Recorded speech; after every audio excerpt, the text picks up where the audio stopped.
Hello, and welcome to another edition of Day Drinking with Kevin. I'm your host, Kevin McGuire, and our episode today is entitled Blinded by the Whites and the Reds. Have you ever been to a party, a wine tasting, a bar, or had somebody over to your house where they took a glass of wine, put it up to their nose, and said, "This smells like citrus"? Or maybe even, "This has hints of lemon and lime and grapefruit, some grassy herbaceous qualities, and even some gooseberry." Are they full of malarkey, or is there something to it?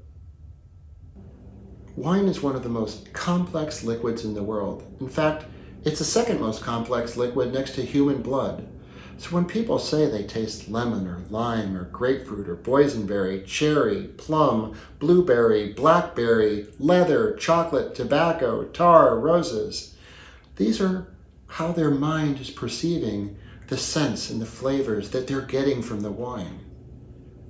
Whether you're a casual day drinker or somebody studying for one of those certified exams, I'm hoping today's episode will help you learn more about how you can expand your nose and your palate and better enjoy the wonderful world of wine. First, I want to talk to those casual day drinkers out there. If you pick up your glass, put it to your nose and say, "I smell wine," well, we've got a lot to work with. Maybe you say, "I smell citrus, but I'm not exactly sure how to describe the citrus flavors that I'm getting from this wine." That's okay, because I have some simple tips and techniques that you can use to better enhance your nose and your palate so you can better enjoy the wonderful world of wine. For example, when you go to the grocery store and you always select the Red Delicious apple, I want you to consider getting a Granny Smith apple or a McIntosh apple. And when you bring it home, I want you to bite into that Granny Smith apple and smell it and say, "Granny Smith, Granny Smith, Granny Smith." It might seem strange at first, but this is how you're going to train your brain to associate the smells and the taste that you're experiencing with that Granny Smith apple. Second, I want you to try a variety of different fruits. If you don't normally have blackberries and blueberries and plums and cherries and lemons and limes, consider buying some. If you always get the ruby red grapefruit, try the yellow grapefruit or the pink grapefruit. And try different ripeness levels as well, because there's a difference between an underripe banana, a ripe banana, and an overripe banana. And don't forget those herbs. When you bring basil home, for example, or cilantro, rub them between your fingers to release the oil, and again say, "Basil, basil, basil." Every time you associate a new flavor with your brain, it's going to be that much easier to pick up on the wine. How do people get boysenberry? Me personally, I associate it with zebra stripe gum. And if you've ever had zebra stripe gum, you know exactly what I'm talking about. Not every smell or taste that you have to associate has to be with something you can buy in a grocery store. Next, I've asked some of my sommelier friends to give me their unique perspectives on their approach to blind tasting. I can't wait to hear what they have to say. So blind tasting is actually kind of a misnomer. There really shouldn't be too much that's blind about it other than not knowing exactly what the wine is when you start it. So the first thing that we do is we're going to take a look at the wine.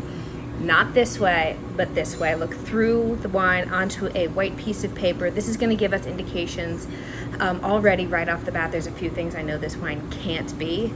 It's going to be looking for tones of brown or purple. Red is always going to be some shade of red. Usually we talk about things being garnet or ruby. We look at rim variation. Is it turning into orange or pink as it goes out to the outside? How deep is the color? How opaque is it? Things like that. So already I'm getting ideas. Next, we're going to give it a swirl and smell it. This is going to tell us the different aromas are going to lean us towards different grape varietals off the bat. Are we talking about red fruit or black fruit? How much minerality is there? How intense is the nose? How much non-fruit character is there? And right off the bat, I'm looking at different flavor notes are leading me in different directions for different varietals. Then when we taste it, We're still going to be looking for those. We're going to see if the palate confirms the nose. Are we getting the same flavors when we taste it, of the smells when we smelled it?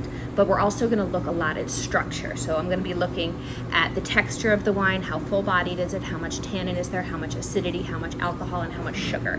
Those 5 things are right off the bat going to tell me a lot about what the wine varietal could be and also where it came from. And in some cases, it'll start telling me things about vintage. Now, once I've tasted it and swallowed it, now I'm going to have to look at the finish of the wine. I'm going to get different notes on the finish from what I got on the mid palate. And again, those differences are going to give me clues as to where it came from. I'm also going to be looking at the length of the finish. That's going to tell me again about what different kinds of volatile compounds are in that wine.